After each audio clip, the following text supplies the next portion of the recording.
ao vivo, né? E agora a gente está gravando também ao vivo aqui, porque a gente vai disponibilizar depois no nosso YouTube. Tá gravando agora. Lá no Pílulas Criativas, também no YouTube. A nossa proposta de hoje a gente chama de mesas criativas, né? É uma mesa mesmo. Finge que a gente está num bar, finge que a gente está numa mesa mesmo, para a gente conversar assim, de um Mas modo todo mundo mais. tem uma mesa em frente agora, né, mano? Agora todo mundo na mesa. Finge que a gente está numa roda aqui de conversa. E a gente tem um tema, né? A gente propôs um tema que chamou, acho que pessoas diversas aqui e designers que eu não só admiro, mas também amo de paixão, né? Tem amigos meus aqui, quase melhores amigos, Bruno, João, Tyrone, estão aqui. O Gui, né? Que tanto tempo que eu não via, quanta oportunidade. Não sei nem qual oportunidade que eu ia ter de chamar ele aqui, a gente tem, né, de conversar com ele de novo. Ele está lá em São Francisco. E a gente tem a honra também de ter o Luiz aqui, né? O Luiz Bueno, que mais conhecido como Bueno Caos, que faz os famosos lambi-lambis do Pelé Beijoqueiro, né? Que ficou conhecido, É bem, muito doido bastante aquilo lá, velho. reconhecido. Bastante reconhecido. Primeira vez que eu vi, me chamou muita atenção a proposta. Tenho fotos lá e, assim, é uma honra ver o artista, né, com a gente aqui, desse projeto muito, muito legal, que saiu do Brasil, né, foi estampado nas várias jornais do mundo inteiro. E a gente tem aqui com a gente também o Rafael, nosso professor Master Blaster from Barcelona e tal, PhD da UFG, e nós temos também meu queridíssimo amigo João aqui, documentarista, fotógrafo, professor, né? Enfim. Mas eu queria que cada um se apresentasse, não quero apresentar ninguém. Eu acho que cada um é melhor se apresentando, falar sua trajetória como designer, né? O que aconteceu, como que você também veio, às vezes flertou um pouco com o design político, o design mais de protesto, ou que você fez, ou trabalhos mais autorais, ou mesmo até dentro de agência, né? Ou no seu trabalho, como você tenta criar esse processo um pouco mais, engajando mais de um jeito mais social também. E eu acho que eu vou ser democrática, eu vou começar por analfabética, vou começar pelo Bruno, então, Isso aí, Bruno, se apresente. com certeza é um prazer estar aqui com todos vocês, né, que são artistas que a gente vê pelas redes sociais, acompanha o trabalho, é fã, e é um prazer dividir esse espaço, mesmo que virtualmente, com vocês, para trocar uma ideia sobre esse tema proposto, que é tão importante, né. Eu sou designer gráfico, eu sou formado pelo Senac, aqui de Goiânia mesmo. Eu tenho uns 11 anos de experiência, comecei trabalhando em estúdio de fotografia, depois passei por pequenas agências, até chegar a ser diretor de arte da AMP Propaganda, que é uma das principais agências aqui do Centro-Oeste, né? E lá eu tive a oportunidade de trabalhar com grandes campanhas, né, para a Unimed, para a EBM, que é a incorporadora, para a TV Anhanguera, que é a filial da Globo aqui, para o governo de Goiás, contas públicas, contas privadas, e enfim, estou há alguns anos. Atualmente eu saí de agência de publicidade e tenho um projeto com um sócio amigo meu voltado para a área de neurociência, e onde eu toco a parte de Que doido. comunicação. Muito massa. Doideira. Bruno, Guilherme. Gui, me conta a sua vida, a sua história. Mano, pois é, eu sou muito, tipo assim, sem pé nem cabeça na entrada no design gráfico. Meu pai é jornalista. Tipo assim, voltando na história, jogava futebol, e aí machuquei o joelho, arrumei uma guitarra. Eu sou mais músico do que designer gráfico, eu acredito. Porque eu vejo que a influência que música tem em cima do que eu faço é maior do que talvez a visão que eu busque dentro do design gráfico para poder chegar onde eu chego, saca? Então, eu comecei pela música. Na época que eu voltava do Goiás, eu lembro que eu escutava música acho que era... Como é que era o nome daquela rádio, velho, que tinha em Goiânia, que era só de música, tipo jazz, blues, essas coisas assim. Executiva? Bem... Executiva, era essa. Eu ouvia, só que na época não tinha internet, e aí eu ouvia uns blues e não sabia que chamava blues. Eu fui sacar que era blues porque tava vendo Simpsons, e a Lisa tava tocando jazz no saxofone. Eu falei, mano, é a mesma coisa, velho. Aí, na época de emule, essas coisas assim, comecei a procurar música. Aí, o que rolou? Por conta da música, eu comecei a pirar em capa de disco, pôster, e essas coisas. E meu pai é jornalista, ele já tinha gráfica. E eu envolvido com galera de igreja, meus primeiros trampos foram para a igreja. E aí, da igreja, eu pulei para a agência, e da agência eu vazei fora e falei, quero parede, quero muro, quero outra coisa, saca? E aí, tô aqui. Lembrando que eu estudei direito também. Então, eu não tenho nenhum... Meu Deus. Tipo, eu nunca entrei numa sala de aula para estudar. Eu nunca entrei numa sala de aula para poder estudar desenho, nunca entrei para estudar design gráfico. Em alguma parte eu me orgulho, mas em outra parte eu sei que, nossa, eu podia, porque eu tava vendo o currículo de todo mundo aqui, eu falei, mano, os caras, e aí? E eu?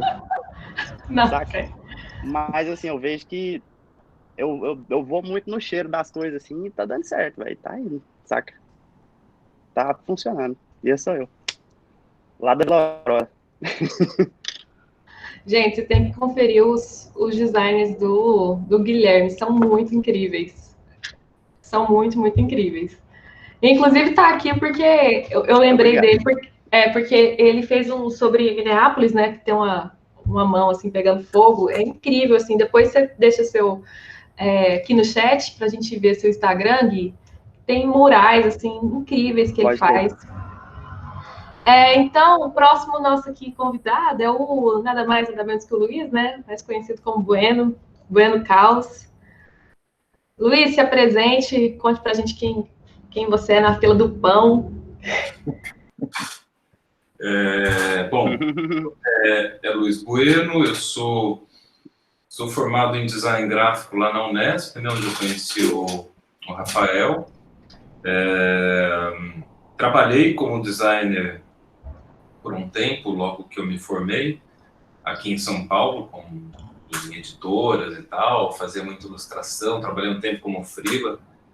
E já faz também muitos anos, já vai mais de, sei lá, uns 13, 14 anos, já quase 15 anos, que eu comecei a fazer uns experimentos na rua, né? Porque eu tinha uma produção autoral, eu queria me expressar, achava que o design era uma forma, mas eu queria uma coisa também mais livre, né? Um meio mais espontâneo para conseguir me expressar. E aqui em São Paulo, né, tem uma profusão enorme de arte de rua. Então, quando eu me mudei para cá, eu senti esse baque, assim, sabe? Esse impacto de você estar andando e trombar com o negócio dos gêmeos, trombar com grafites, assim, sensacionais. E a partir daí eu comecei a fazer alguns experimentos, paralelamente comecei a dar aula também de design, entrei no curso de mestrado da USP, e eu passei nessa vida de professor artista por muito tempo. Em alguns momentos mais professor, em alguns momentos mais artista, até o ponto em que eu me desliguei totalmente da minha carreira acadêmica, né? Hoje eu não dou mais aula. Até o ano passado eu dava algumas aulas no IED, que é uma faculdade aqui de São Paulo, de design, mas daí eu saí para me dedicar totalmente à minha produção artística, né? Eu sigo dando aula, eu sigo dando workshops, eu sigo tendo alguma atividade acadêmica, mas de uma forma mais livre, né? Sem estar vinculado a uma instituição. Embora eu sinta falta, assim, eu gosto da sala de aula, né? Mas eu consigo matar um pouco dessa saudade em cursos livres, em oficinas e tudo mais. E é isso, né? Já estou nessa caminhada aí há um tempo e, enfim, é um prazer estar aqui trocando ideia aí com vocês e acho que é isso. Ótimo, muito bom. Bom, acho que o último da nossa lista acho que é o Tyrone, né? Para se apresentar. Tyrone, Se apresente, querido. Olá. Olá, meu nome é Tairone. Já conheço a Karine já de muito tempo, Karine e o Bruno. O João também, acho que nas aulas da Karine, que ela chamou lá. E sou formado em design gráfico pela UFG. Estou estudando desenho hoje em dia com uma escola de São Paulo que chama ICS, que é mais voltada para arte, voltada para entretenimento, animação, jogos, enfim. E é isso, trabalho como designer gráfico, né, numa escola. E durante a graduação, assim, eu pude trabalhar com várias áreas do design, assim. Eu entrei no Media Lab, UFG, e lá eu trabalhei desde pintar parede, pintura anamórfica em parede, assim, que é uma coisa... Eles davam muita liberdade, então se entrar no UFG, lá dentro, tem uma pintura lá que eu fiz, até arte para cenário de jogo, arte para um projeto de saúde, que é uma coisa que eu nunca tinha, não tinha passado na minha cabeça trabalhar com design, que era um jogo para quem tinha problemas motores devido a AVC, alguma coisa assim. E de lá para cá trabalhei com um editorial também, com design editorial, e sigo ilustrando também como freelancer, e é a área que eu quero seguir, assim, como paixão mesmo. E espero poder contribuir aqui com bate-papo e principalmente aprender com vocês também. Bastante, né? É isso. Você tá mutada, Karine. Tô mutada. Gente, que timaço, né, que a gente reuniu aqui. É um prazer ter todos vocês aqui. Bom, a primeira pergunta que eu tenho para falar é mais sobre... deu vontade de entrar na vida de cada um, mas eu acho que a gente pode ir perguntando isso depois, né? Mas a primeira pergunta, assim, bem básica que eu queria fazer para vocês, né, que chamei vocês aqui, é para a gente perguntar, assim, qual que é o papel do design para a política, né? Sabendo que política política vem da palavra polis, né, que fala sobre a cidade, que fala sobre essa questão do bem comum, aquela coisa que o Aristóteles falava muito, né, da questão do pensar no bem comum, pensar no social. Assim, como que vocês veem o design como promotor, né, como engajamento em relação a isso, em relação à cidade, em relação às causas sociais, e como que vocês flertaram com isso em algum momento da sua vida, né, de vocês, quando vocês se viram ou no mercado, ou dentro das agências, ou mesmo quando vocês decidiram, igual o Luiz, né, falou assim, não, eu vou viver disso, eu vou prestar atenção só nisso. Queria saber de vocês, assim, qual que, primeiro, né, uma pergunta bem básica para a gente, já que a gente está também na área acadêmica, né, e a gente está tentando promover uma discussão, não só saber também, realmente, acho que a vida de vocês agrega muito, a gente vai conversar mais sobre isso, mas saber, assim, qual que é esse papel, né, do design em relação à política, ao social, ao bem comum. Pode responder quem quiser, inclusive Rafael, João também podem entrar. Seguinte, vou puxar o carro então. Eu acredito que o design, mano, principalmente quando o design ele chega na temática política, eu vejo que é um movimento de projeção. Da mesma maneira que a gente pega ideia e consegue fazer com que essa ideia seja visual, eu acho que o design ele projeta futuros. Acho que a maneira com que a gente tem que olhar para o design, principalmente olhando muito, eu pelo menos eu faço assim, eu olho muito para a escola europeia de design, saca? Eu vejo que, tipo assim, eu tô morando nos Estados Unidos, mas eu até então, eu não tive aquele punch, assim, de informação igual eu tive com um rolê que eu dei em Londres. Então, eu vejo que, tipo, existe uma voz um pouco mais alta rolando na Europa do que nos Estados Unidos. Estados Unidos é, tipo assim, comida enlatada, velho. Basicamente, saca? E eu vejo que por esse movimento de ascensão do design, dessa projeção que existe, não tem como isso vir de cima para baixo. Eu acredito que isso vai de baixo para cima. Então, é coisa do povo. Porque o povo entende da cidade, eu acho que às vezes até melhor do que quem supostamente deveria. Uhum. Eu Eu imagino que o seguinte, o design gráfico, ele traz identificação e eu acredito que ele tem o poder de potencializar mensagens e potencializar a forma de se comunicar. Por exemplo, igual o Lemos está falando, é do povo, mas, por exemplo, quando mal usado, por exemplo, o papel lá da identidade visual dentro do nazismo, que foi um movimento político super ruim, eles tinham uma estrutura de comunicação visual e de simbologias que era totalmente dessa área, entendeu? E eles conseguiram dominar boa parte da Europa a partir de um discurso alinhado com uma identidade e com a visão, e fizeram essa mensagem chegar muito mais longe, entendeu? E dentro das manifestações também, o cartaz que você faz para dizer uma mensagem, isso é design, entendeu? E às vezes a forma como você cria esse cartaz, isso pode fazer sua mensagem chamar muito mais atenção do que simplesmente a letra preta no papel branco. Então, eu acredito que o papel do design é de fato trazer um discurso, uma ideia, uma mensagem para um outro patamar de visibilidade, entendeu? E de clareza. E às vezes você não precisa nem de palavras, com poucos traços e imagens você consegue passar muitas ideias. Por exemplo. É um ícone, né? É um ícone bem, assim, usado, né, em protestos. Vem lá da Revolução Russa, né?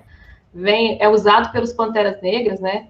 Também. E a gente viu a volta dessa mão, né? Principalmente agora, né? Também nos protestos de Minneapolis. A importância do símbolo é muito grande, né? No design de protesto, né? O Guilherme, por exemplo, ele usou desse símbolo e achei incrível, assim, a arte que ele fez e significa muito pouca coisa. Significa muito pouca coisa. Isso até mesmo, por exemplo, quando você vê um muro pichado com um A da anarquia, é apenas, né, a grosso modo, é uma letra A num círculo, mas o que esse símbolo evoca é uma ideia que vai muito além do que apenas aquele A. Então ele mexe com repertórios, ele mexe com muitas coisas. Ajuda na verdade, Bruno, te cortei, mano, mas eu acho que principalmente arte de rua, ela tem um potencial, assim, de tipo, cutucar, saca? Acho que esse é o doido do trem. Eu acho que eu vi uma frase esses dias que, tipo, a arte, ela incomoda os que estão, né, ela incomoda os que estão calmos, né, e acalma os que estão confusos, uma coisa assim, desse tipo, né?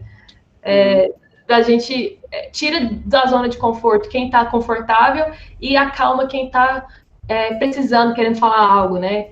Tá incomodado com algo. Isso é geralmente uma coisa que faz sentido para a população, porque é uma verdade que ninguém diz, mas aí o artista vai lá e diz com pouco, né? Pouco assim, diz muito, né? Com a arte se expressa. Luiz, você que tem um projeto imenso, né? Que é com o Lambi Lambi, que é uma coisa tão popular assim, né? É interessante a gente ver que os protestos também são coisas meio que fáceis, né? Das pessoas reproduzirem e tal. E o Lambi Lambi é isso, né? O Lambi Lambi é fácil reprodução, pega artes meio que já prontas, né? Com símbolos que as pessoas já conhecem e ressignifica. Como que foi a recepção, né, das pessoas, assim, em relação ao seu trabalho no início? A recepção na rua, ela é muito variada, assim, né? Desde a gente que vai gostar, gente que vai arrancar, gente que vai... Enfim, né? Eu acho que a rua, inclusive, é um palco interessante para você testar mensagens, porque não tem nada mais orgânico, né? Eu já presenciei, por exemplo, peças mais políticas que eu fiz e que eu coloquei na rua, eu já presenciei gente indo lá e querendo arrancar, assim, sabe? Porque aquilo de fato incomodou, né? Então, eu acho que só, enfim, falando um pouco dessa coisa do design, né? Eu lembro Eu lembro muito que falavam para a gente lá na UNEP, embora uma discussão que surgia muito naquela época do redesign, né? O design ele é responsável pelo desenho das coisas que fazem parte da nossa vida, né? Desde o design de produto, né? Mas ao design visual, design gráfico, tudo, né, que a gente, todas as interfaces que a gente tem com o mundo foram desenhadas por alguém, né? Isso é uma coisa é uma responsabilidade grande, né, e é uma coisa muito poderosa, né, porque, claro, quando eu estou fazendo alguma coisa para a rua, eu tenho muita consciência disso porque eu estou produzindo algo, uma obra de arte, né? E obviamente eu sei que isso vai ter uma recepção e vai ter um diálogo com alguém, mas sei lá, quando o cara está produzindo uma identidade visual de uma empresa, né? Isso também carrega uma série de informações que vão ser recebidas por alguém, que vão ser trabalhadas cognitivamente por alguém. Então, eu acho que nesses tempos, eu não sei, eu vou ter a liberdade de falar uma coisa. Acho que esse espaço também é para dividir coisas, né? Vai. Desce. Eu não sei se... Brava. E aí eu já vou entrar num campo que é meio político, assim, né? Porque é diretamente político. Vocês, enfim, viram a repercussão que teve aquela reunião ministerial horrorosa e tal, E eu não assisti a reunião inteira, mas assisti quase tudo. Eu me torturei, assim, nesse ponto de assistir aquele negócio. E uma coisa que me incomodou muito, mas acho que tem um pouco a ver com o que o Bruno falou também, tinha um slide de abertura que eles estavam lá, teoricamente a reunião era para apresentar um programa chamado não sei o que, Mais Brasil, alguma coisa assim. Um programa de desenvolvimento, né, para conseguir responder à crise econômica que está se abatendo sobre o mundo todo, né? Que vem nessa esteira do coronavírus.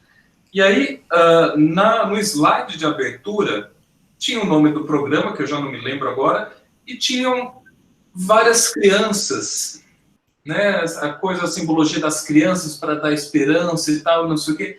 E todas as crianças eram brancas, assim, mas, tipo, brancas maculadas, assim, sabe?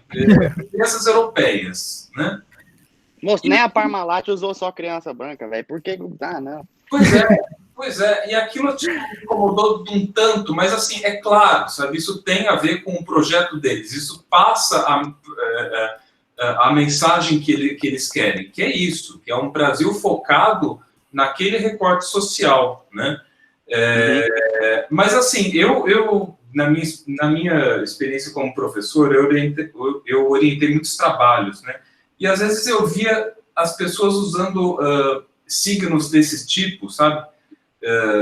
Esse exemplo das crianças brancas é só um exemplo, mas sem o cuidado, né, de criar um diálogo com o público que vai absorver aquilo. Nesse caso da reunião, eles tiveram esse cuidado porque o público deles é esse mesmo, né? É esse Brasil elitista e tudo mais. Mas é só um exemplo de como o design ele comunica, né, mesmo que subjetivamente, uma série de valores, né? E depois eu fiquei tão indignado quando eu vi aquilo, assim. E aí depois eu fui ver algumas discussões em alguns fóruns, muito nessa esteira do que aconteceu nas manifestações nos Estados Unidos. Vi gente do movimento negro falando isso, né? E eu acho que pouca gente falou sobre isso, e aí eu fiquei até me senti mais confortável de ver alguém falando sobre isso também, porque como assim, sabe? Enfim, eu acho que é meio que por aí. Uma coisa que você falou e que o Guilherme falou, eu acho que serve como exemplo para a gente, é tipo assim, duas, e aí acho que vocês podem discutir, ajudar também, mas é duas coisas que eu acho que como artista, como designer, a gente deve ter uma certa coerência e pode contribuir, né? Que uma é aquela arte, aquele design de que traz confronto mesmo, que põe o dedo na ferida, como o Guilherme falou, ao mesmo tempo em que a gente tem que ter também uma coerência no que a gente faz, assim. A gente só colocar uma mulher negra no outdoor não vai mudar o mundo. Mas, assim, isso nosso trabalho tem que estar de acordo com o que a gente prega, né? Ver de acordo com o que a gente prega. Então, eu, por exemplo, trabalho numa escola particular, eu posso, já que no briefing não tem nada especificado, bom, uma mulher com um negro no outdoor, no flyer, no banner, e porque eu quero que isso seja visto, ao mesmo tempo em que também eu posso contribuir colocando o dedo na ferida também, e acho que as duas coisas juntas têm muita força para mudar, acho que, o imaginário das pessoas de alguma forma. Acho que vocês podem contribuir também. Com certeza, ainda mais num mundo que é, entre aspas, desenhado por brancos e feito para brancos, a representatividade de outras raças nas peças que a gente cria, ela é muito importante, entendeu? Trabalhando em agências, eu já tive a experiência de colocar, né, uma figura preta, uma pessoa preta, né, como a pessoa da peça, e a alteração do cliente ser, não pode ser uma pessoa clara. É muito diferente do nosso público. Diferente como, né? O preto não compra tipo assim. você. É muito pensar num país que tem uma porcentagem assim, eu acredito que mais da metade do país é negro, e você falar que não faz parte do meu público, o meu público não se identifica com isso, eu acho muito problemático, entendeu? Até mesmo assim, eu estava lendo recentemente sobre, né, quando deu toda aquela repercussão do George Floyd, que houveram muitas manifestações, inclusive online, e pessoas pretas falando, né, siga gente preta, escute gente preta. Eu fui procurar artistas, fui procurar referências que eu pudesse seguir, de fato, apreciar o trabalho, não só pela cor da pessoa, mas porque às vezes subconscientemente a gente acaba não buscando isso, né? E até uma artista negra que eu vi, uma ilustradora, ela até fez uma tirinha interessante, que é tipo uma negrinha falando sobre racismo. Não, ela fez ela, como se fosse uma artista branca falando sobre racismo, e os comentários em volta, fada sensata, tudo. Muito bom. E quando é a negra falando sobre racismo, é mimimi, nós está se fazendo de vítima. E até no meio da questão da arte, do design, entendeu? E até nos bancos de faculdade. Eu tive o privilégio de ter alguns colegas na faculdade que eram negros, e assim, mas não é comum. Dentro de agência, é menor ainda essa representatividade, porque não basta você passar pelo banco da faculdade. Então, muitas vezes, para fazer as campanhas bonitas sobre racismo para muitas marcas, você não tem na equipe de criação uma pessoa que seja preta, entendeu? Para dar a visão do mundo dela sobre isso, porque é ela que experimenta, ela que passa, né, na pele tudo isso. Às vezes a gente, né, eu falo porque eu aqui no Brasil não tem como dizer que eu não sou branco, mas quando você sai daqui, você é visto como latino e você passa por uma amostra grátis do que o preto passa todos os dias. Total, velho, toda hora. E é só quando você tem essa experiência que você tem contato com esse preconceito, que isso acaba mudando a sua visão. Eu tive a oportunidade de visitar a África do Sul. Joanesburgo. Uma cidade linda, riquíssima. E foi lá que eu vi o tamanho do racismo estrutural que existia dentro de mim, entendeu? Assim, foi uma viagem que eu refleti bastante sobre essa questão a meu respeito, entendeu? Porque não é algo que voluntariamente eu quis destratar ou falar mal, mas, por exemplo, uma pessoa vem mais escura do outro lado da rua e do nada você sente um medo. Aí eu falei assim, gente, mas por que eu tô com medo? Eu tô na África do Sul, o cara tá tranquilão na dele aqui, né? Talvez ele que tinha que ter medo de mim, sei lá. Mas eu fui parar para pensar o tanto que isso é enraizado, assim, e eu fiquei mal por ter sentido mal de uma pessoa normal tá atravessando a rua junto comigo, entendeu? Uhum. E da mesma forma, a gente fica chocado, por exemplo. Eu tive uma experiência muito louca nessa viagem, né? Eu estava num supermercado, estava eu e um amigo, estava num supermercado e a gente queria provar um vinho da África do Sul que diz que é muito bom, né? E lá tinha um cara que estava com uma cesta, que tinha alguns queijos, ele estava olhando o vinho. Aí o meu amigo falou, vai lá, puxa assunto, vai que ele consegue indicar alguma coisa, né? Legal. E eu fui trocar ideia com o cara, ele era negro, claro, na África do Sul. Não que seja claro, porque lá tem muita gente branca também. Mas no caso dele, ele era negro e assim, foi super gentil com a gente, entendeu? A gente perguntou, a gente queria tomar um vinho daqui, o que você indica? Ele apontou algumas opções. Aí a gente foi falar, tá, que legal, o que você faz, né? Eu descobri que o cara era só um dos diretores de criação da Ogilvy, de Joanesburgo, que estava lá. Aí a gente queria comprar tipo um adaptador de tomada que era diferente. Ele falou, não, vem, tem um lugar aqui perto que vende. Eu levo vocês lá, né? E o cara tinha um mega carro, assim, o cara da Ogilvy, né? Mas o cara tinha uma nave espacial. E isso na nossa cabeça, por alguma construção que ela é social e que a gente não vê essa representatividade, aquilo soa dissonante pra gente. Uhum. Né? Você fala, mas como que esse cara é o dono desse carro, né? Porque no Brasil, ainda mais numa cultura escravagista como a nossa, e que mesmo, né, com a abolição, não houve nenhum meio de inserir o negro dentro da sociedade para ter os mesmos direitos, para ser visto como igual, né? Eles só foram largados às margens, né, e se juntaram em favelas, e a gente acha que isso tudo é normal. A gente associa favela com o negro, né? Tanto que o sangue que escorre lá não impacta a gente, né? Até que se faça muito barulho, ou até que seja muito absurdo ao ponto da gente não conseguir ficar calado, entendeu? Uhum.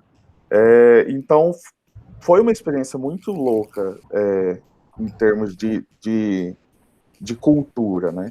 E quando você está fazendo materiais que eles vão comunicar, né, falando de Brasil agora, com uma população que ela é majoritariamente negra, e você escuta de um cliente, não é meu público, Uhum.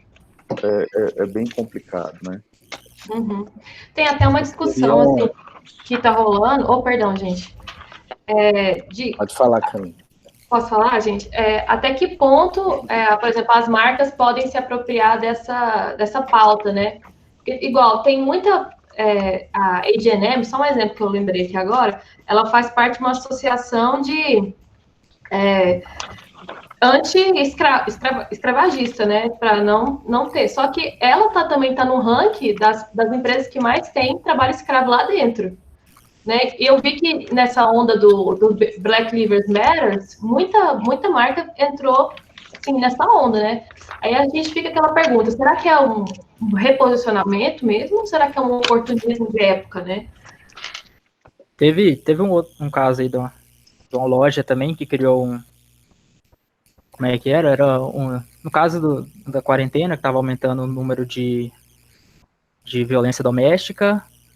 Você entrava no site, fingia que ia comprar, e aí você fazia denúncia por lá. Mas na verdade você entrava, você era direcionado para ligar, você queria só um passo a mais, né? Tipo assim, você, em vez de pessoa denunciar, logo ela entra no site para te direcionar para o telefone, para você ligar. E aí, que função tem isso, né? É o design mal usado. Uhum. É o que o pessoal tá falando, que o design também tem que ser empático, né? Ele tem que pensar nas pessoas, né? Ele é feito para as pessoas e ele tem que pensar para ser usado pelas pessoas também, né? A Nike, ela meio que mudou o slogan dela para Don't Do It, né? Que era Just Do It, Don't Do It, falando sobre o racismo, né? Sobre pegou meio que a onda do Black Lives Matter, né? Mas assim, a Nike até que é um pouco coerente agora, por exemplo, a Adidas, que veio lá que teve, né, tem meio que um ranço nazista também, né, aí a gente fica meio que assim, né, é tranquila a pessoa, eu acho que as marcas se reposicionarem.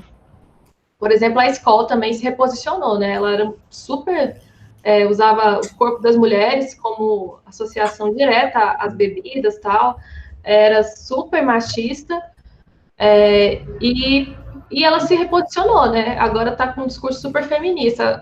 As marcas, elas estão fazendo muito isso, né? Eu estava lendo esses dias que o posicionamento hoje das marcas é o posicionamento político. Não tem como fugir da política hoje, né? Não tem como as marcas não terem esse tipo de propósito.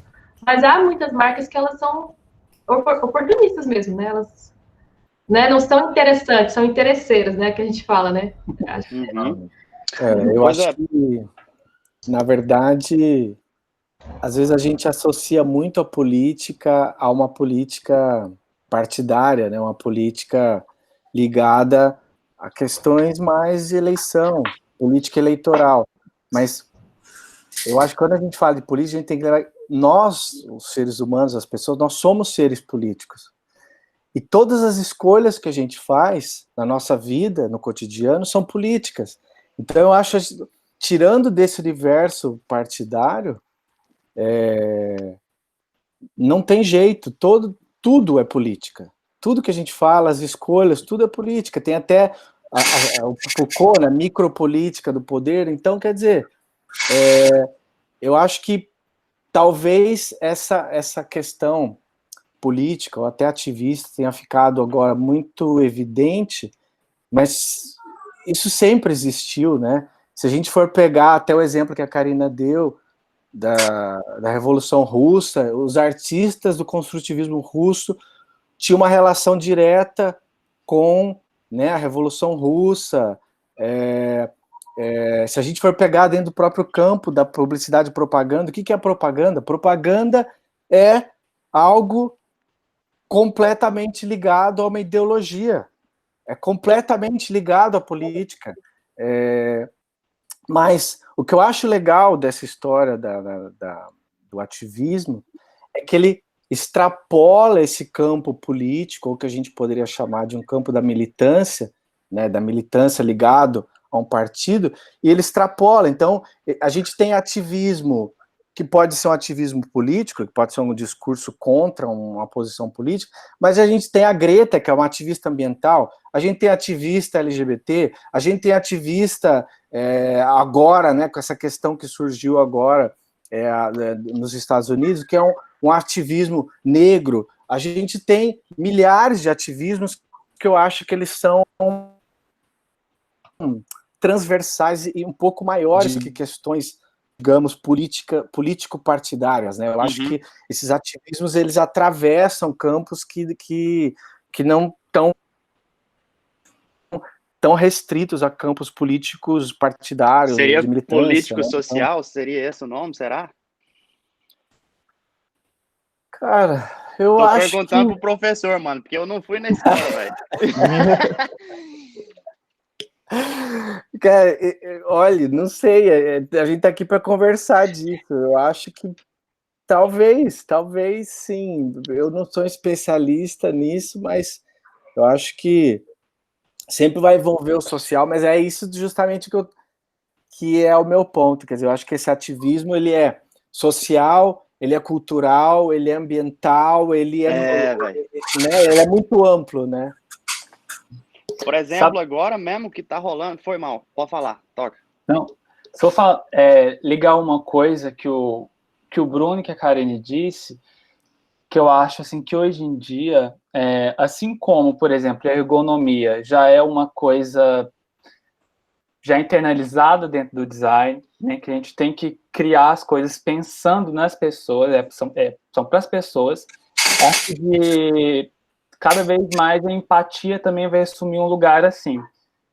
Porque eu estava lendo uma coisa, era uma pesquisa da UERJ, né, falando que 6% das pessoas negras de todas as consultadas se sentiam adequadamente representadas nas propagandas de TV. E 72% dessas pessoas acreditavam que elas eram muito diferentes das pessoas que apareciam na TV. Então, assim, por que acontece essa distância tão grande, né? Aí, uma das coisas da pesquisa falava que, por exemplo, eram entrevistas, né? Entrevistavam pessoas para falar com elas. que as pessoas negras tinham uma noção de que o negro que aparecia na TV era como se fosse... Ele aparecia ali como se fosse por cota. Ele sempre era coadjuvante da mesma forma. Então, ele não tinha ele aparecia ali só para, de certa forma, adequar a marca a um determinado discurso, mas ele não... Isso é oportunismo, né? Isso é exatamente. Eu acho que pode ser lido mais como oportunismo. E o público percebe isso. Com certeza. Eu acredito que as redes sociais, elas mudaram muito a forma que a gente se relaciona com as marcas, com artistas e com as pessoas, entendeu? E eu acredito que é muito fácil você perceber o discurso que de fato faz parte da essência de uma marca e o que é mero oportunismo para surfar numa onda e, quem sabe, ganhar alguma simpatia, entendeu?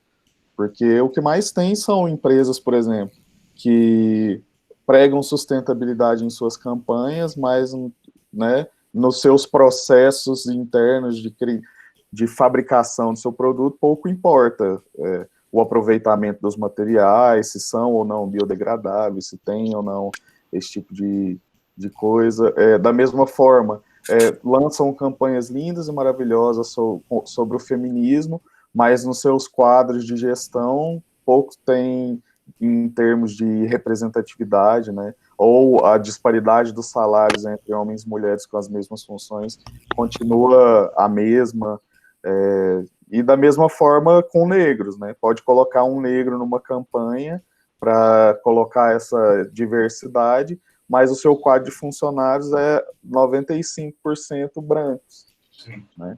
E, sobretudo, e assim, em se tratando de comunicação, eu torno a dizer, as agências de publicidade hoje têm uma baixíssima porcentagem de pretos e menor ainda de pretos na criação, seja fazendo arte ou texto. Então, e não é porque não existe, né? E não é porque não existe. Às vezes chega o portfólio do cara, chega, né? Haveria que ter eu não sei se já existe alguma pesquisa nesse sentido, mas é muito complicado, né? Na faculdade a representatividade já é pouca, e nas agências é menor ainda. Isso que você falou me lembrou, eu estava assistindo uma palestra eu até anotei aqui, da UXCon, um designer chamado Wagner Silva. Ele estava falando sobre negros no design, e ele citou uma frase que exemplifica muito isso que você falou, que assim, invisibilidade não é sobre não existir, é sobre ignorar a existência. E aí ele fala muito sobre, assim, eu não vi designers negros, e aí quando ele foi pesquisar, ele achou vários designers negros que ganharam prêmios, mas por que ele nunca ele ouviu disso na faculdade, sabe? Não é porque não existiam. E até... Desculpa. Pode. Não, assim, eu queria até linkar ainda com o que o João falou, né, sobre a distância que o negro percebe de como ele é representado. Porque em todas as artes, inclusive, né, sobre o negro nunca estar nesse papel de protagonismo, digamos assim, são os próprios filmes, né, que tem essa temática e que quase sempre o que valida o discurso do negro ou a luta daquele negro é um branco que compra aquela ideia, né, a ideia do white savior lá, do branco salvador, e só quando esse branco está inserido na trama que essa história é validada, entendeu? Eu estava vendo até um vídeo esses dias do Muhammad Ali falando sobre essa questão dos negros, né? E ele falando assim, por que todo mundo é branco? Por exemplo, você vai o Tarzan, o rei da floresta, ele é branco, entendeu? Os pretos estão lá na África a vida inteira, mas chega ele lá e ele consegue falar com os animais e consegue dominar tudo. E os negros que estão lá, não. Entendeu? É muito complicado o que a gente tem de simbologia, né, dessa raça, né? A gente tem milhões de super-heróis, né, tipo nórdicos, o Thor aí, é um deus, e ele não é visto como, né, às vezes, né, é uma blasfêmia que é até louvada perto se você fizer um herói da Umbanda. Com certeza, se você fizer um cara da Umbanda, um herói africano, se ele vai ter a mesma visibilidade, assim, ou vai ser olhado com tão bons olhos, né? Tá mutado. Tá mutado. Uma coisa que eu queria falar, que eu acho que esse descolamento, falando um pouco das empresas, né, esse descolamento da realidade interna das empresas em relação à imagem que ela quer construir, né, para o público em geral, ele existe, claro, ele tem que ser combatido, mas acho que ele já foi muito maior, né? Acho que enfim, esse contexto de mídias sociais e tudo mais trouxe um monte de consequências para nossas vidas, muitas consequências que eu acho que são nefastas, assim, são prejudiciais, enfim. Nem acho que é outro assunto, mas uma das coisas que possibilitou foi que a gente também falasse, né? E que essas atitudes contraditórias das empresas fossem expostas, né? Então, o caminho ainda é muito longo para se percorrer. Eu acho que essa discussão ela tem que ser aprofundada e tem que ser mostrada, né? Essa questão da falta de negros nas agências criadoras, da falta de mulheres, né, tomando decisões, enfim, né, na maneira como as empresas lidam com a questão, né, da sustentabilidade, sendo que o discurso de sustentabilidade, que empresa que não defende esse discurso hoje, né? Mas eu acho que essa verificação ela é um exercício constante e que chegou para ficar, porque não tem jeito, né? Muito embora a gente viva movimentos, né, de um retorno, às vezes, né, de gente querendo voltar à realidade anterior, né? De novo, me veio assim, eu penso muito com coisas que eu vejo no momento. Então, pipocou na minha timeline uma imagem padrão que eles fazem na Casa Branca, do retrato dos estagiários na Casa Branca e tal, não sei o quê. E aí aparecem os estagiários na época do Obama e os estagiários agora na época do Trump. E na época do Trump agora não tinha um negro, né? E na época do Obama você via negro, via latino, via, sei lá, oriental. Tinha uma diversidade porque os Estados Unidos também é diverso, né? Como nós, né? Então, é um movimento, né, de recuo nesse sentido, mas é porque a gente sabe que é um governo que não tem nada de progressista, né? E acho que as mídias sociais elas ajudam a fazer esse debate, a fazer essa contraposição, a colocar o dedo na ferida mesmo, né? E a mostrar, tipo, olha o que está acontecendo, o que a empresa está falando, o que o governo está falando e o que ele está fazendo, né? E eu acho que o design como uma atividade cosmética nesse sentido, ele está perdendo campo, né? O design ele tem que falar a verdade, ele tem que transmitir os valores da empresa, mas a empresa também tem que entender que não adianta você ter uma identidade visual, uma campanha legal, sendo que isso não se reflete internamente. Com certeza. Tá sem áudio, Lênin. Não tá saindo seu áudio, Lênin.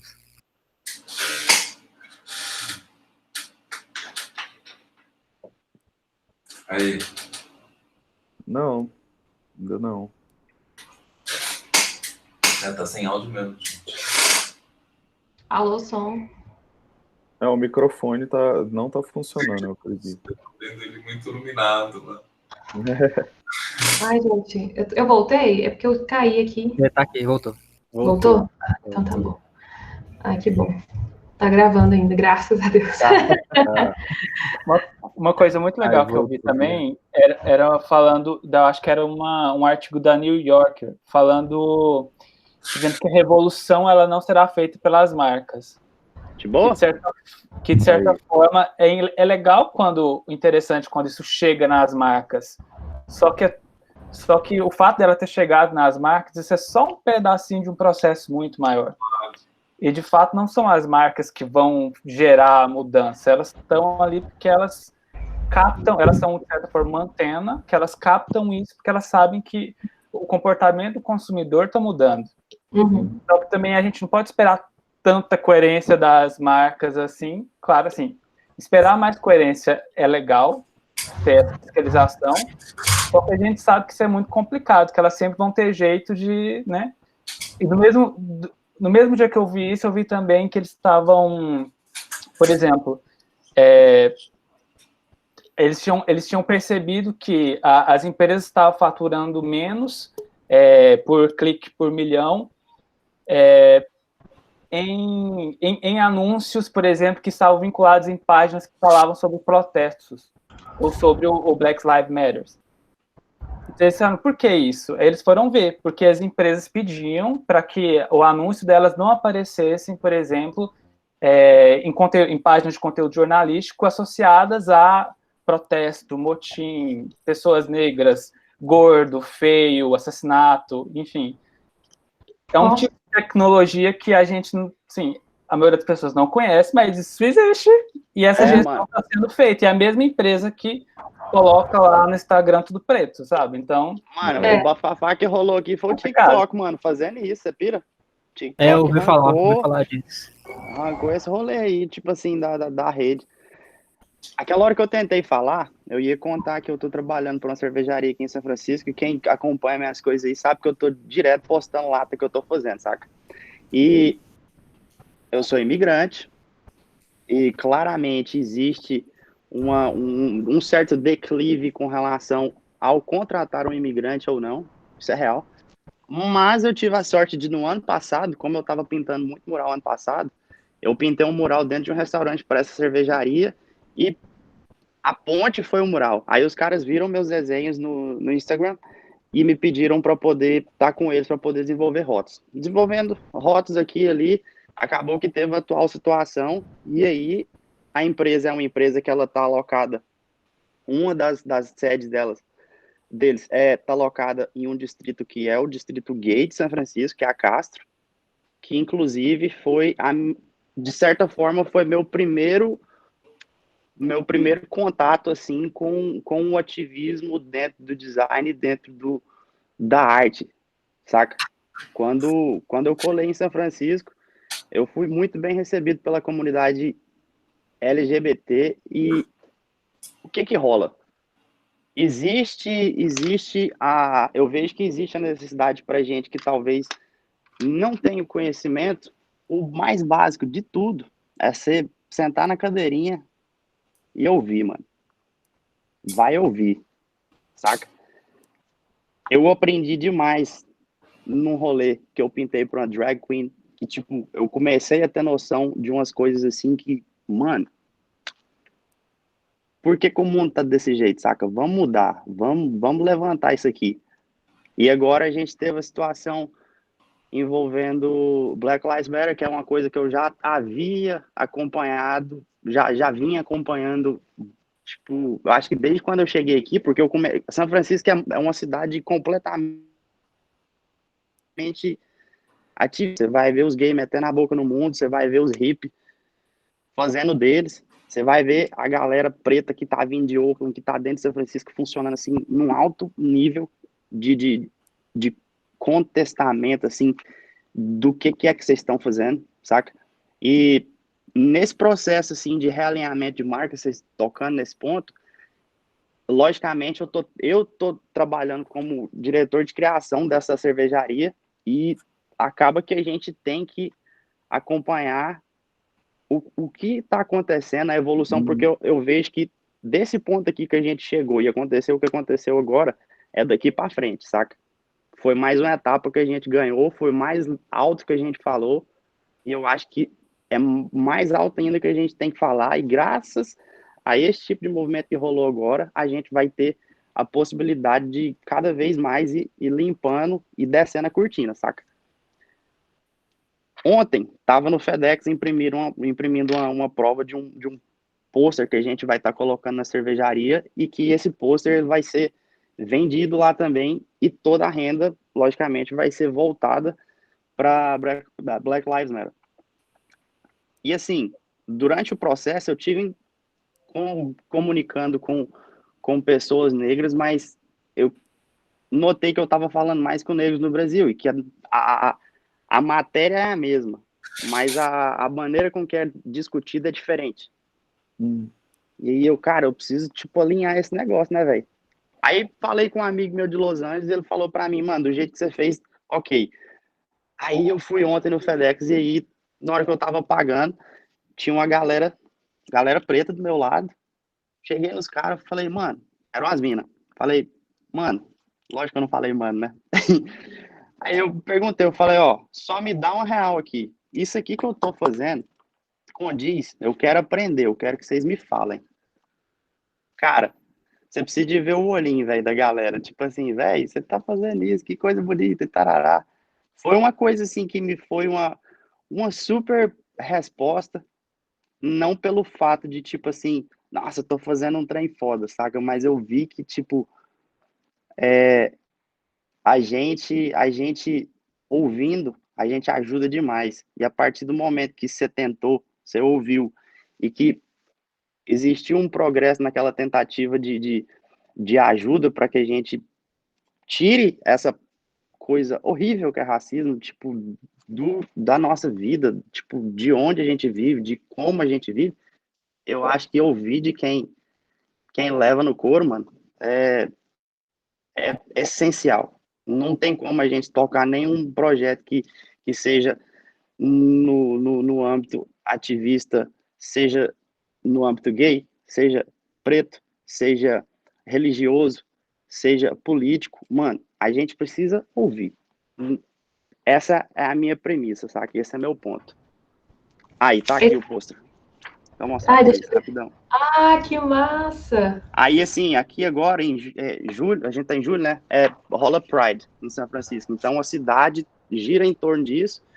E como o bar, ele rola no distrito gay de São Francisco, e quando eu fui em uma das movimentações, eu tava lá, nesse distrito. Foi muito bonito, mano, ver a galera, tipo assim, numa rua que por conta da perspectiva, você vê a rua fazendo assim, né? E aí eu tive a ideia de pegar e usar a mesma perspectiva, assim, de ida da galera na rua, levantando cartaz e as bandeirinhas, tipo assim, as bandeirinhas gay do lado. Eu falei, não, que doido, velho, dá pra fazer o movimento da galera meio que indo na rua e fazendo uma mãozinha. Tô louco. Que massa! Você conseguiu unir as duas pautas, né, Gui? Eu tentei e parece que funcionou, né? Vamos ver, nós vamos colocar um negócio na alta essa semana. Uhum. Eu acho que a base da democracia é isso, né? A gente tentar discursar, fazer um discurso que tem as várias vozes, né? Como você falou, que a gente escute e que seja participativo e que as pessoas consigam participar. Eu acho incrível, né? Eu estava lendo um pouco sobre isso antes de entrar nessa live, como que o design pode ser democrático, né? O design de rua, né? Que uma coisa que o Bueno faz muito, colocando esse design na rua, colocando esse design em posters, a gente colocando nas redes sociais, uma coisa que o Bruno fez recentemente, né? Ele pode contar para a gente como foi essa experiência do Vidas Pretas Importam. Ele colocou cada história das vidas das crianças negras, e coloquei até inclusive no Instagram lá da pílulas.criativas, o design que ele fez. Ele contou a história de cada vida negra aqui do Brasil, né? Que também foi dilacerada, né, pela polícia, enfim, e todas crianças, né, crianças negras, né, da favela. E o Bruno conseguiu contar isso de uma maneira bem, assim, sensível, né, contou a história de cada uma por meio do design. Ele fez de uma maneira muito rápida, né, e o design também de protesto tem muito isso, dessa rapidez, né, do momento, da gente não perder o time, né. Isso aí é brabo. E eu achei, assim, como que vocês, cada um aqui, sentiu, assim, né? Como vocês sentem? Como, na verdade, a pergunta master que eu queria fazer, a gente já está até um pouco ultrapassando o tempo, mas o papo está tão bom, qual que é esse papel que a gente tem, né? Como vocês, como designer, para a democracia, uma democracia nossa que está tão jovem e que a gente está vendo que ela está meio, cada vez mais em risco, né? Principalmente com esse nosso governo que né, que flerta tanto com o autoritarismo, né? Acho que o Guilherme também tem um governo também, está sofrendo pelas mãos de um governo também que flerta um pouco, né, com o Trump. Uhum. Também está sofrendo isso aí também. A gente aqui no Brasil também está sofrendo com isso. Cada notícia nossa que é uma mais surreal que a outra, né? E como que a gente, como designer, pode fazer a voz da democracia coar um pouco mais alta, né? Eu acho que tudo parte de uma participação nossa, né? Entender essa responsabilidade como comunicador, como alguém que pode influenciar a partir do visual, né? A partir do gráfico, para potencializar e deixar a mensagem o mais claro e o mais impactante possível. E, igual o Guilherme falou, ouvir, né? Por exemplo, eu não sou negro e fiz um post sobre vidas negras, e eu acho que, dentro de tudo que a gente está falando, né, o design ativista, ele vai gerar quase sempre duas coisas, pelo que eu tenho percebido. Ou é identificação, ou é o incômodo, né? Ou nojo. Então, resumindo, ou a identificação é o O incômodo. hater, né? Tem um hater, né? Exatamente. Né? Porque até, por exemplo, dentro desse post que eu fiz, né, o que eu fiz? Porque, infelizmente, morte de pessoas pretas no Brasil, sobretudo de favela, a gente já está tão acostumado, né, terrivelmente acostumado com isso, que já vira paisagem. Infelizmente, nem o fato de, por exemplo, serem crianças que levaram tiros por estarem num lugar errado, né, nem isso mais nos impressiona, nos choca, nem nada, porque a paisagem, você fala, na favela, né, meio como algo distante. E, infelizmente, a gente precisa, para tentar contornar isso, trazer a validação dessa vida para o contexto de novo, para falar assim, ei, não é um número mais, não é uma estatística, é uma criança, ela tinha um sonho, ela tinha uma perspectiva, aquela família tinha um sonho, aquela família tinha alguma coisa. Foi mais ou menos nessa perspectiva que eu fiz, né? Por exemplo, igual no caso lá da menina Ágata, né, que levou um tiro e morreu, né? O que me levou a fazer esses posts, não sei se dá para mostrar aqui. Eu fiz umas ilustrações sobre cada uma dessas crianças, né? E na verdade foram bem poucas crianças, porque pelo que eu andei lendo, só em 2019, no Rio de Janeiro, 120 crianças foram baleadas, e dessas, 60 morreram, entendeu? Então aqui eu estou contando a história de 7 crianças dessas, né, que tiveram mais repercussão e tudo mais. E infelizmente a gente precisa dar esse choque para fazer a maioria perceber que não é só um número, que eram crianças, uma aqui que ela tinha um sonho de se formar e comprar uma casa com piscina para a família dela, o outro que queria ser jogador de futebol, o outro que, por ironia que seja, ele achava linda as fardas dos policiais e sonhava em se tornar um policial e acabou sendo morto por um. Então são coisas assim que infelizmente não que deveria ser necessário, mas hoje para quebrar essa casca grossa que a gente já está e alcançar um lugar de mais sensibilidade no outro, você precisa trazer argumentos que validem isso. Igual a menina que fazia balé, inglês, xadrez, era boa de matemática. Por que eu preciso falar isso sobre uma criança negra? Entendeu? Porque talvez se fosse uma criança branca na zona sul do Rio, isso por si só já traria uma comoção sem precedentes, entendeu? Agora, para eu validar a vida de uma criança negra que morreu, eu preciso falar que ela também gostava de balé, que é uma coisa branca, né? Ela também gostava de xadrez, que é uma coisa branca. Ela também é uma coisa que valida ela como pessoa para uma sociedade com um pensamento branco, entendeu? E eu falo tudo isso aqui de um lugar muito de quem está aprendendo também, igual eu contei a experiência da minha viagem, e, enfim, viajar é a coisa que mais te abre a mente no mundo. Eu concordo. E entender o seu papel como comunicador e saber de tudo isso, né? Porque quando você cresce e fica só na sociedade, no seu universo, tudo bem, você cometer erros, você às vezes cometer uma questão de racismo estrutural por nunca ter sido ensinado ou por nunca ter tido contato com uma realidade. Mas hoje as redes sociais e a internet, na velocidade que a gente tem, ela aniquila toda e qualquer desculpa para que a gente continue cometendo os mesmos erros. Porque Anula a ignorância, né, velho? ela anula. Você hoje em dia, eu acredito que você só é racista, preconceituoso e só age como uma má pessoa se você tem isso como caráter e intencionalmente, né? Não tem como ser, ainda mais no momento que estamos vivendo, que está tudo tão polarizado, fonte de informação a mil, enfim, você só continua não entendendo, eu acho que por um problema de caráter, porque informação tem de rodo e você não precisa gastar, às vezes, R$1 para isso, né? Porque tem o Google aí, tá aí. Se você quiser se aprofundar, ainda tem milhões de livros, milhões de autores, conhecidos ou não, que tratam sobre essas determinadas vertentes. Então, como designer, eu acredito que a gente tem que fazer valer representatividade nas peças que a gente cria, tem que fazer valer até mesmo na questão de sustentabilidade, os materiais que a gente usa, os formatos que a gente cria, né?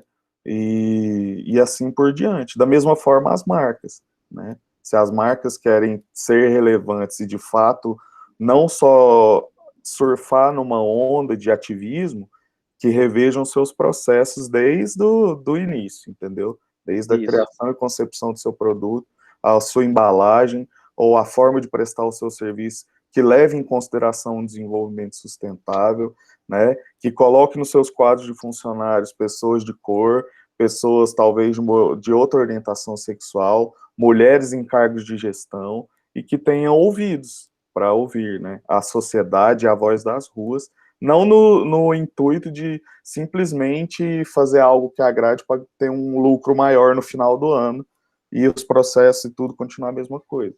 Mas como uma marca que entende que também tem responsabilidade com a comunidade que ela impacta e que ela serve, né? Isso aí. Ó. Mais alguém tem alguma consideração? Eu queria falar um negócio. Não, pode falar. É o seguinte, uma coisa muito interessante que rolou comigo. Eu não sei se vocês sacam, mano, mas eu desenho tem, acho que 4 anos. Eu resolvi desenhar 4 anos atrás. Falei, vou desenhar. Mexia, fazia as marcas, treino no computador e tal. Aí tive o atinho de desenhar, porque vi o Vitão do Bicicleta desenhando. Uma tatuagem que ele ia fazer pra mim. Aí, ok. Mudei pra São Francisco, tipo, pouquinho tempo depois. E vocês acreditam que toda a concepção, assim, de trabalhar com desenho de forma ativista, na época, no design, eu nem tinha essas ideias. Eu meio que aprendi muito vendo o exercício do ativista americano, saca? Então, quando eu vejo vocês conversando de ativismo no âmbito brasileiro, é uma coisa até que eu fiquei surpresa quando... Eu sempre estou em contato, assim, com os caras do design ativista, Mídia Ninja e tal, e quando eu vi que rolou a parada do George Floyd, mano, eu falei, velho, eu vou fazer um negócio que eu vou tentar juntar os dois polos, eu vou tentar comunicar Brasil e Estados Unidos. E pior que bateu. Só que, assim, é uma coisa completamente complexa, porque às vezes a matéria que... É igual eu falei, a matéria é a mesma, mas a discussão é diferente. E eu agora estou num processo de aprender mais sobre o ativismo no Brasil, porque eu já tive, tipo assim, um certo tempo que eu vim olhando mais como que tá rolando aqui, e honestamente, pelo fato de ter aberto os olhos para cá primeiro, não deveria, mas foi, E isso tá fazendo com que, tipo assim, eu volte agora lá no Brasil para poder entender qual que é o processo, porque é uma coisa que tá aparecendo no Brasil e eu acho que, tipo assim, os caras do design ativista, eles puxam o carro assim, valendo, né, velho?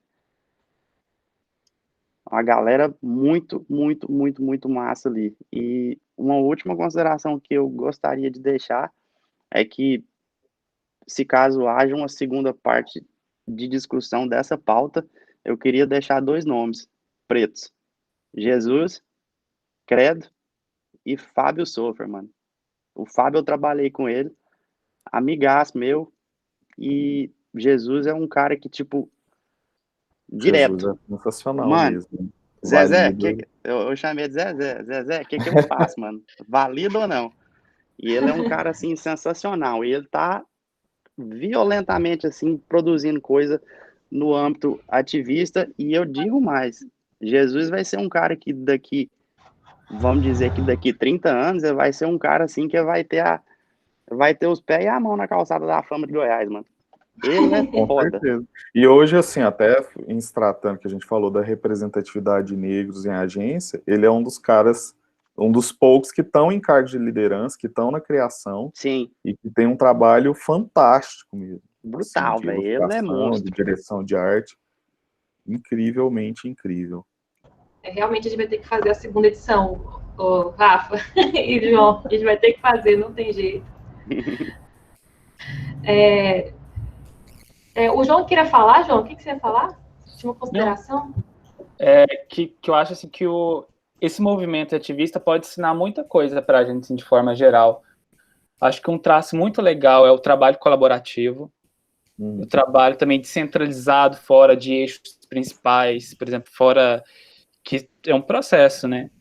Então, acho que isso é muito legal, isso pode trazer muita riqueza também para a própria visualidade, para a própria, assim, para a área como um todo, né? E também porque isso vai meio que trabalhando na gente muito do que é aquilo que a gente aprende, por exemplo, quem aprende design na faculdade, no ensino formal, né? Esse mito ainda dessa que a gente desenha ou faz alguma coisa para um homem universal, né? Para um homem médio, que não existe, nunca existiu, é uma utopia.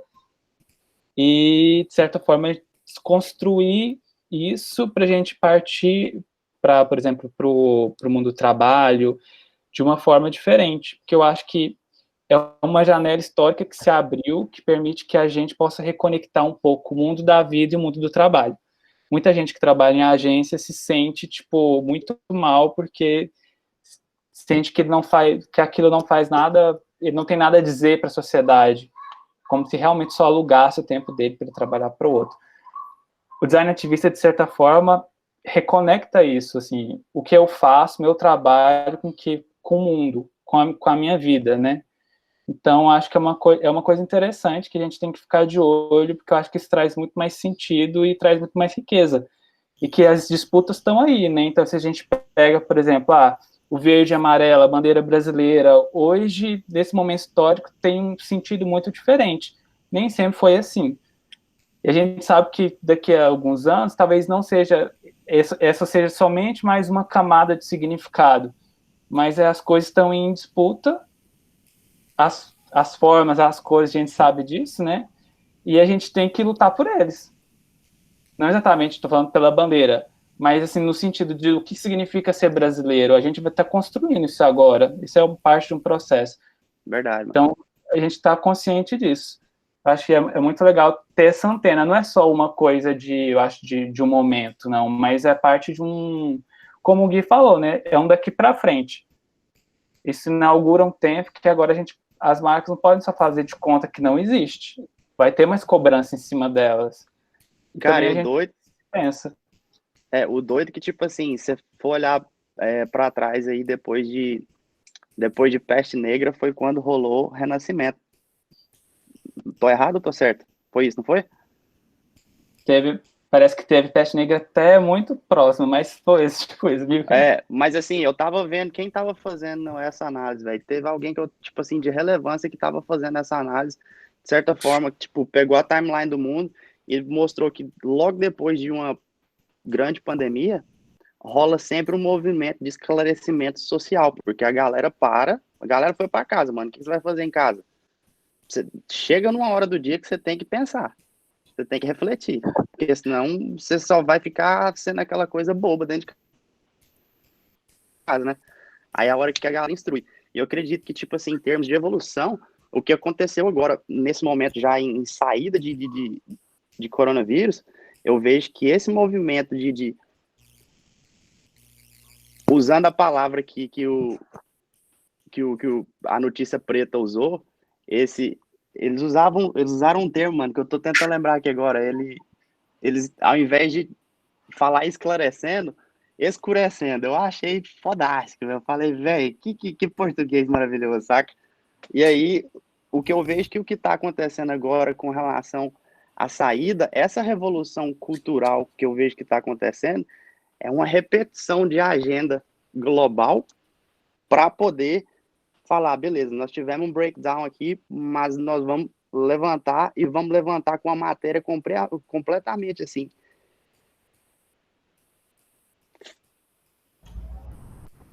Você colocar. E aí eu vejo que esse daqui para frente, ele é muito justificado como um movimento desse que vem aí, tipo assim, logo depois, no passado, que rolou a pandemia, rolou iluminismo, renascimento, eu não tô lembrado, eu tô sem lembrar aqui agora o que foi, mas teve um movimento histórico desse, e eu vejo que agora o que rolou foi isso.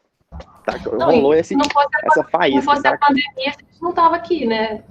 Reunindo um monte de design fodástico num lugar só, né? O Tyrone quer fazer uma consideração também. Não, é só porque em vários momentos a gente sempre falou de coisas da história. O Bruno falou sobre o nazismo, design do nazismo, o Gui falou também de alguns acontecimentos.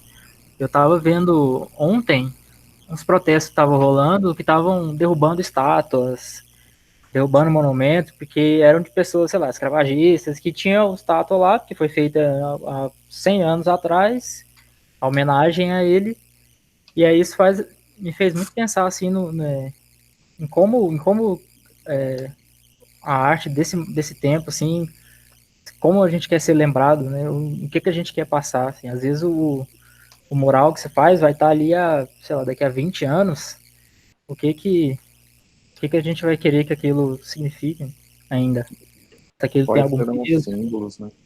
Isso. É isso. E agradecer também pelo convite da Karine e pelo papo aí com todo mundo.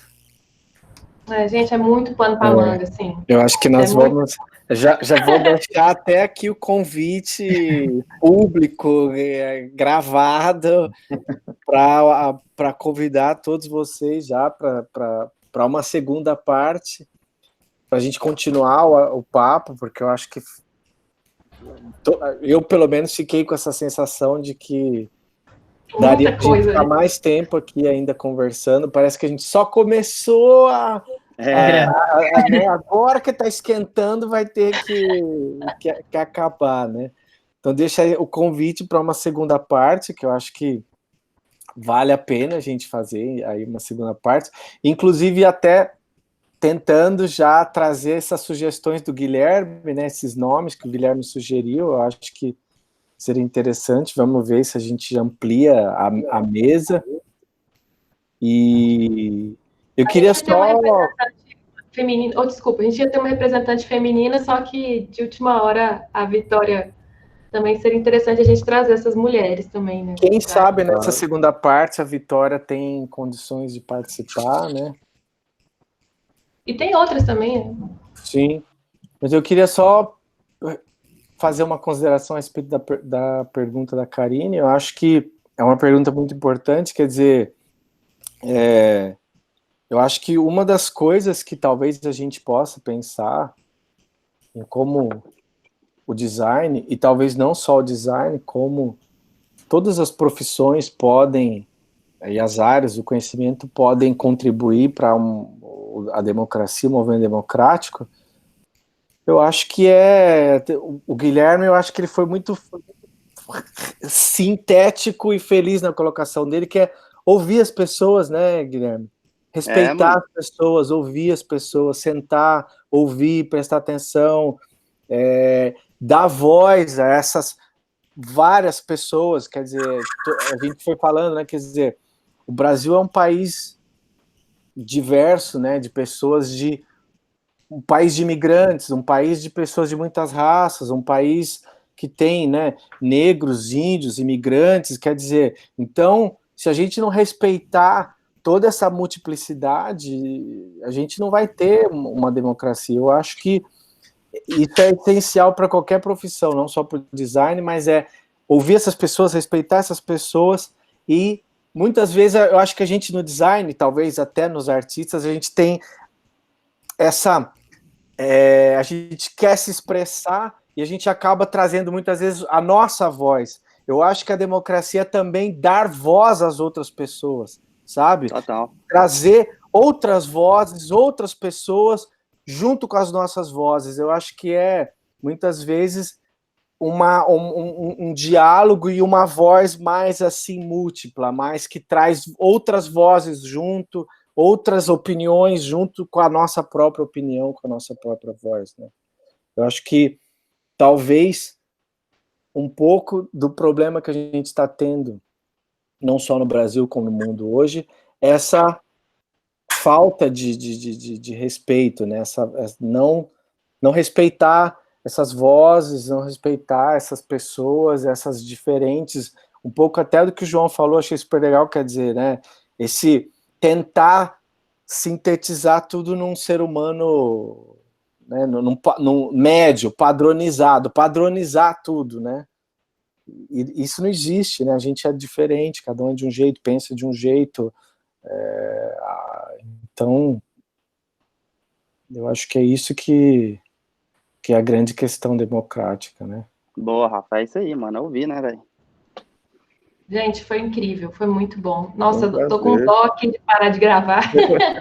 Mas, sério, foi muito bom. Eu queria agradecer de coração a todo mundo que se dispôs. Assim, eu acho que isso realmente é um ato democrático, a gente sentar e vocês tirarem um pouco do tempo de vocês, que é tão precioso, assim, dentro de uma pandemia, né? A gente tirar um pouco desse tempo para falar, para discutir. E foi muito rico a participação de cada um aqui. Agradeço imensamente, Guilherme, que está lá nos Estados Unidos, Tairone, Rafael. Muito obrigado. Muito obrigada, Luiz, pela sua presença aqui, que nos enriqueceu demais. Assim, um exemplo tão forte, né, do ativismo brasileiro. O Bruno, que é um designer assim, de mão cheiaça, né? E o João também, gente. Vocês são maravilhosos, assim. Eu sei que conheço vocês como pessoas e também agora como ativistas também, né?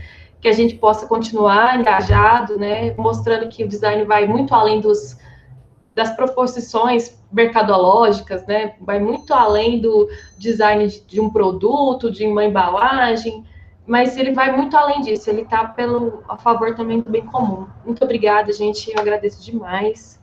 Está disponível lá, vai ficar disponível, e também está ao vivo, e agradeço demais, gente. Vou parar de gravar aqui.